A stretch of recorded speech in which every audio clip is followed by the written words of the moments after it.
Look, the focus is to become the best day trader possible, and there's a lot of things here on the channel we talk about a lot as far as indexes, platforms, brokers, everything. So today in this video, we're going to be breaking down exactly what I use, giving you a few alternatives, and getting you ultimately set up just like I am, right?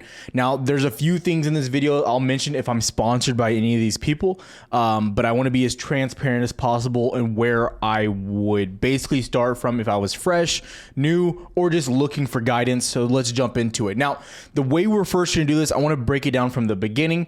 Are brokers. Which broker should you be using? Now I see people mentioning Webull, Robinhood. It doesn't matter. At the end of the day, I think you're basically stuck between two choices if you're looking to day trade primarily. I think Thinkorswim, solid choice, not the best fills.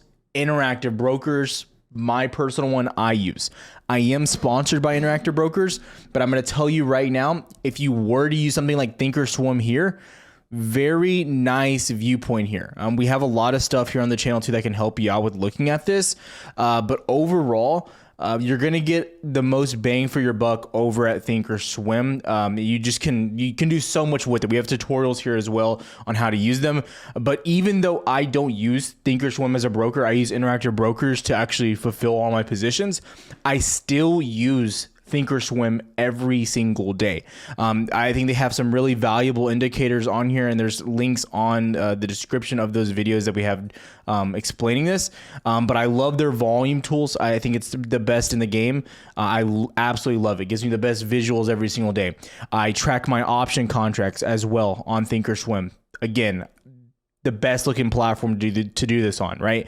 I can easily track this is a QQQ position, a 319 position, right? I can just track it all day long on the day that I think it was for Monday, right? So I can just track how it's moving, the value of it all day long to see, where lows were, where highs were, potentially value based on that, right? So I spend a lot of my time on this chart alone. This is where I spend probably maybe 25 to 30% of my day is just looking at this alone on stock plays that I'm liking. Now, Interactive Brokers, they have these futures as well, but they don't look as clean, and I don't spend my time looking at that. I literally only fulfill positions on Interactive Brokers. Understand that. So if you're using a platform, I think Webull's trash. And if you're in the mix of like, do I use Webull or do I use Robinhood, right? I would rather use Robinhood than Webull. Webull is that bad. The fills are absolutely terrible. It's almost like they're robbing you. There's some runner-ups. Fidelity's solid as well. But from broker perspectives, I think Thinkorswim is the most intuitive. I think Interactive Brokers has amazing fills, but I am sponsored by them. But I will say that's why I use them. It's because of their fills and the speed in which they get filled. I do like that. And level 2 data on Thinkorswim is kind of terrible as well. Now, we're going to jump in a little bit deeper. More questions here. Now, obviously, if you've seen the channel, I use two different kind of charting platforms, which I'm going to tell you right now. If you're new to trading, I would not even use these. I'm sponsored by TrendSpider. But they don't it's like contingent on me just using them, right? I just have a special link. You can use it down below if you want to get a discount, right? They have a lot of cool things where they just lump everything together. It's like, it's more than just, charts here, right? I can see, insider selling. If I go to AMD, I can see insider selling down here. Like you can't see behind my face, right? Let me move my face for a sec. As you can see it right there. Let me move it right back. But you can see there's a lot of information here, right? We can also look at unusual option flow coming in, right? So you don't have to pay a premium for that. So there's a lot of different things that you can use here on TrendSpider, even on TradingView, right? But I use this specifically, and again, this is like just a luxury item for me. Again, when you're looking at trading, I don't think you should, especially if you're doing it full time, you should not be looking at trading from a viewpoint of, I need to spend less money in a way, right? Since I do this full time, I'm totally okay spending around $200 a month on trading expenses, which that's probably how much I spend, whether it be, I still pay for TradingView. I'm not sponsored by them. TrendSpider, I am sponsored, so that's free. Cheddarflow, I am sponsored by them, but I was paying for them for a long time. And then I even tried out a lot of competitors, but Cheddarflow is the one I like the most. Bookmap, and then TradeZella, which we'll get into those in a second. But if we look at the charting platforms, I'm going to explain something that I do. And I think that you should practice this for yourself, even if you are not necessary, even if you're using Thinkorswim or using one platform. You should practice doing what I'm about to show you. So what I do primarily, and if you'll notice in my videos, I like to use for a broad scheme and like breaking things down from like zooming out and zooming in, because we like to start at like a high time frames and zoom into shorter time frames. I personally like to have it on TrendSpider for my higher time frames because it's very clean. I want to come into this chart and I want to be able to zoom out and look at structurally where we're at, big levels that we're at. It's a very clean chart. It keeps me grounded, right? But when I want to go into like scalping mode, quick trading, what I'll do is I'll switch over to trading view. Now, trading view, there's a few things that I do here that are different. Automatically, you can see the charts are totally different. It looks different, everything here. Now, when we get into trading view, I'm going to go over these indicators here in a second, so just bear with me, but let me clean this off for you really quick. I like to have a black and white chart. This is something that I did in the beginning, like years of my trading, and I recently got back to it because I'm getting closer to goals. So if you follow me on Twitter, my personal day trading account, I have cash it to the side. I have money in my business account, but like my personal day trading account where I day trade every single day is sitting around $60,000 to $65,000. And I've kind of been stuck there for like now, a month and a half, right? I've had a really good run. We've taken it really, really far. I have neglected maybe some payouts recently, but my goal has been to get to 100K. Specifically, like time frame for myself is around the end of summer, which I think is still really aggressive, but that's just something I've done for myself. And so I've started to really nitpick things that I've done, and I think that I've been kind of a little bit emotional in some of the ways. So I've tried to practice getting rid of that emotion, and something that I did in the beginning years of when I started trading to kind of train myself was to take the emotions out of the game. And so I like to go to like black and white charts. It's just something that I like to do. And if I ever need to quickly go back or anything, I can just go over here and take it off hollow candles. So I use hollow candles, black and white color scheme, and I kind of make a little bit of gray, so it's just not as hard in the eyes. But this is where I focus. Like I don't, I don't want to have outside influences on myself, and I have to be, self-aware to the sense that I can, easily be manipulated or affected by even color schemes or things along as ridiculous as it may sound, right? I want things to be black and white, to the point, no red, no green, no buy, no sell. I want to just view the chart from the way that I think it's going to move. And this has been something that helped me in the beginning phases, and I'm kind of taking it back, even with myself, back to the basics, because I have a plan and I have a goal. So that's what I do. So again, giving you a visual why I use these two different platforms, even though I'm sponsored by one, right? I use one to have an overall plan where I'm looking, big charts. Like I can go like into Home Depot really quick and I can tell you like everything about this chart. I can zoom out, I can zoom in. I can tell you exactly where we had our key level at 300, a trade we just did perfectly played out right to that point, right? And then I usually have the 200 SMA, but it's just not turned on because of the time frame, right? So back on the daily, the 200 SMA, it's all there for me, right? And then I go back into, quickly into my scalping mode, what I'm looking to trade, go over to Home Depot. I'll mark everything out where it's at, what I'm looking at, everything in there as well. Keep it to the point. So I do a lot of my heavy trading here, a lot of my, skim throughs, looking over the market on TrendSpider.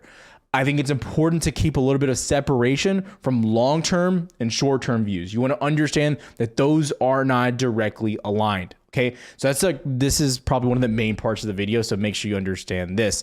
Now, I want to go through some indicators that I'm using here. Okay. These are primarily, and if you see my videos, these are the same ones I'm using every single day. I'm using the 9 EMA, and I'm going to show you how to set all these up. So the 9 EMA, go to indicators, wherever you're at, type in EMA, moving average exponential, right? Slap that one on there.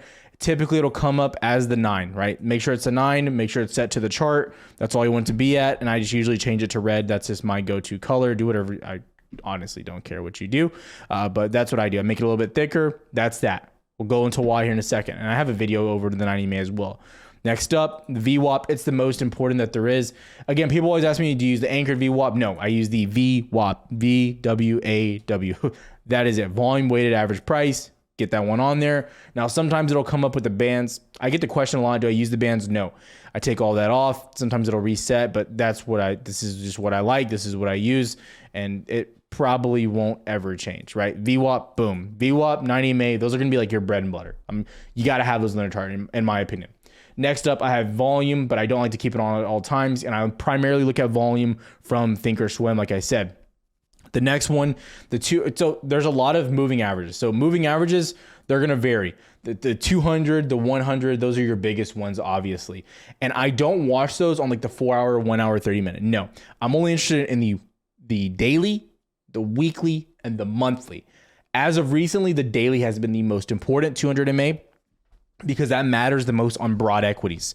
There's literally ETFs that track stocks underneath, that are in the SPY, that are underneath the 200 SMA, and it gives you a better view of a bull market versus a bear market, right? So 200 SMA daily stays in my chart at all times, and it's primarily a target, like right here, Home Depot entry, mounted the weekly. There's the weekly 200 SMA was down here. You shot right up to the 200 daily.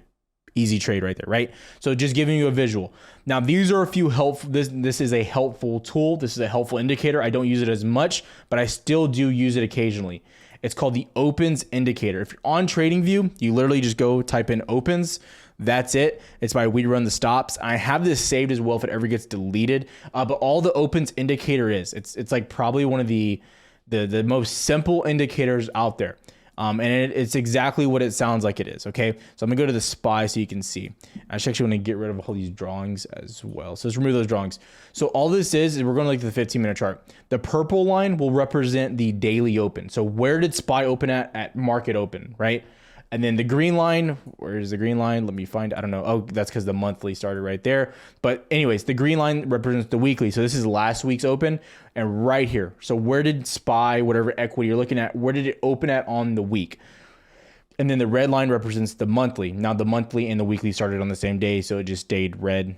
And you can actually see there's like an underlying of green a little bit deep down in there, but you can see it. Anyways, so that's what this is. Now it goes from a top-down approach. Once again, the monthly is most important, then the weekly, then the daily. If you're a beginner trader, I can say this so much. This is one of the most helpful indicators out there. It's going to give you immediate key levels and resistances. Whether you want to admit it or not, I promise you'll find that it helps out so much. For instance, SPY last week, you opened up here, you broke down, you came back and tested it on Monday, and then you shot down, right? You literally got a push down of almost $5 to the downside. You opened back above, you didn't get the retest, but you mounted previous highs and you pushed back up once you mounted that daily as well. You're going to see as well, right here, you open up on the daily, push, can't get back above the daily, bearish all day long. Next one obviously is uptrend. Next one here, you mount the monthly and the weekly, you push back up, mount it again, push up. It's the same thing. You're going to see these lines. I'm not making this up. This is all here. Where did we end on Friday? Mounting above the monthly candle and the weekly, right? So this is just really helpful tools. This is something I use in the beginning phase of my trading because it was more difficult for me to find key levels. It was more difficult for me to identify supply and demand zones. So it's almost like a little cheat code, if you will. It's definitely something I would throw in the arsenal, especially if you're a beginner. But once you get really used and acclimated to finding these major levels, you can probably toss this, okay? But I will say it's very helpful in the beginning, and sometimes you know the saying, another set of eyes is always helpful, right? So sometimes you show your work to someone else. Like I have Jay, I have Discord. So when I post something, so maybe someone sees something that I won't see, that I could be wrong on, right?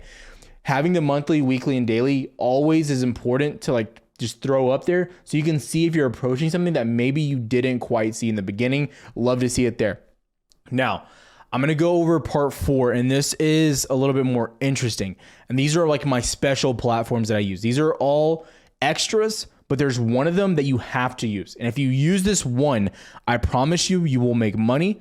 It will change the way that you trade. It will make you 10 times better. And it kind of works incredible. Okay, so number 1. We have Bookmap. These guys are a sponsor. I use them a lot in my videos. And just so you know, Bookmap, so you won't be able to see it right now, but if you've watched my videos, what it does is it shows you level 2 data and it gives you information, right? So if you look at level 2 data, what it is on your broker is going to be buyers and sellers coming into the market. It'll show you the orders, the size, etc. Now, what Bookmap does is they show it on a picture. It's like a heat map. So it shows you exactly where those are, how they're happening, if they're pulling orders on and off. This is a luxury item. You do not need this. And they actually have a free trial version on Thinkorswim. So you can check that out as well. Just Google it or call up there and they'll get you set up with it. But I will say it's an awesome, awesome tool. When you get to the advanced point and you can have a little bit of excess money, I think it's something that's definitely worth having, right? Again, I want people to identify. It's not, you don't need to be spending $500 a month on trading tools. You don't need to.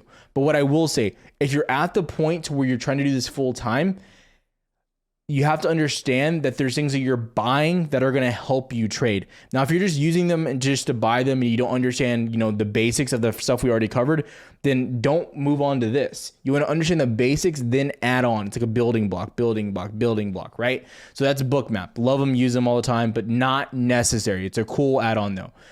Next up, Cheddar Flow. You're going to always, and if you're on social media, you've seen options flow, unusual wells, Flow Algo, Cheddar Flow. There's a bunch of them out there, right? It's interesting. It's cool. I don't use it to base all my trades. I like to see the direction of the market. I like to see big orders possibly coming in.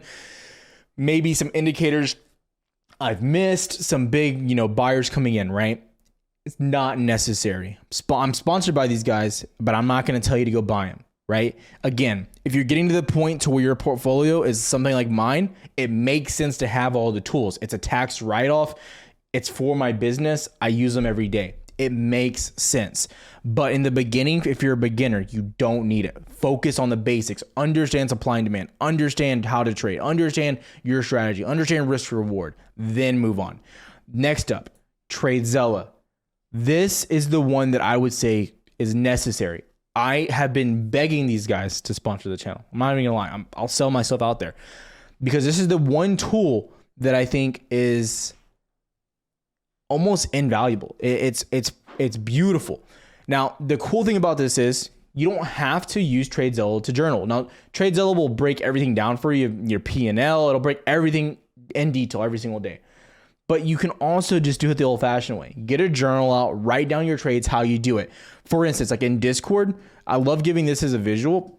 In Discord, we have our own private journaling section, and people and members come in here and they just kind of journal everything they're doing. And everyone can see this. And you can make it private if you want. You can even open your own Discord and make it your own little private journal, right? But it's just somewhere where me and Jay and the team can go over some of your ideas and view what you're doing and kind of help you along the way. But not only that, it's going to help you identify what you did right and what you did wrong. And I'm telling you, when you put it down, it changes the way you're looking at things because you can identify mistakes you made in the past and things you're doing in the future. Now, obviously, this is more basic tier, but like this is like the number one thing I encourage new traders and traders in general to do. I've recently got back on the journaling trade. That's why I'm using TradeZella, and it's taught me to take a step back. I'm like, man, I've made a lot of money, but I've left a lot of money on the table because I've been ignoring issues that I've kind of been ignoring, right? I've been ignoring big issues in my trading, right? So journaling, you can do it for free. Go buy a $2 notebook and just dedicate it every trade, write down why you got in, what you're looking at, draw it out if you have to, right? But again, TradeZella, it's like $30, $40 or something like that. I will say it's awesome because it links right to my broker. It links right to my interactive brokers, and it just pulls it up every next day. So that is a really cool part about it. Okay. Understand that. Important. Now, the last thing is going to be news oriented items, right? Now, news is free. News is essentially free. Twitter, I'm going to tell you right now, if you go look at my Twitter, go look who I follow, scroll down. Financial Juice, amazing. First Squawk, amazing. FX Hedge, okay, decent. I'm trying to think of anyone else. Fast Stock News, awesome. Earning Whispers, awesome. All great sources of news. You can also go to financialjuice.com, make a free account. Again, not sponsored by these guys, but it's an awesome free platform. It's almost like your private little Bloomberg terminal for free. Now, they're probably going to blow you up with spam, but it's a great platform. And again, it's free. Again, I'm trying to give you guys as much value as possible. So that's the important thing to understand there. Now, the last thing I'm going to leave you with is overall like my strategy when it comes into day trading. I'm not going to break it down super in depth. I've kind of given you everything that's in there, but I want to say right now, when you're looking at trading, you need to have a specific criteria of how you're looking to trade. You need to have a set of rules. You need to have a set of, what quantifies a good trade, what quantifies a bad trade, what tells me to get in, what tells me to get out. And people always ask me, Tyler, how do I know when to exit a trade? Well, when it hits your target, when it hits the next resistance, right? So hypothetically, I'm just, going to humor you here. Like, let's go to Home Depot. Everyone, when do you know when to get out? People were asking me too about Home Depot. Well, Tyler, can this thing go longer? Can it go further? Can it go this? Hypothetically, a trade can continue. It can go straight up. Home Depot could announce that, they're supplying lumber to every home builder in America for the next 20 years, and they could go to the moon, right? Anything could, be said or happen. But when we dive in here, it's really neat when you look because we're identifying the 200 SMA. We know it's a massive level. And this is just one example. It's not even me necessarily using supply and demand. It's me more of using fundamentals and then gaining momentum. So what do we look at here? We got in a little bit aggressive at lows, but once you broke out of that lower high trend, we were clearly targeting the 200 SMA. Now, again, you got a little bit lower, but my target was around 300 to where I was like, I got to start cutting this position ASAP. And once that you got there, that's ultimately where you were. A little bit, my rule of thumb is be a little bit conservative from your target. I hate letting a trade run, slightly missing the mark, and then losing money. That's tough. So I'd rather be a little bit conservative, than be greedy and get caught. And so just understand there's different parameters for all trades, but you got to have a base of always what you're looking at. There's no one size fits all because things can happen. And if you're the person that says, oh, well, I don't want to miss out on FOMO, I don't want to miss out on a potential opportunity, you need to understand you're not gambling, you're trading. This is your job. This isn't for fun. Because if it's for fun, then you're doing it all wrong and you're doing yourself a disservice. And I try to be as honest as possible with you guys.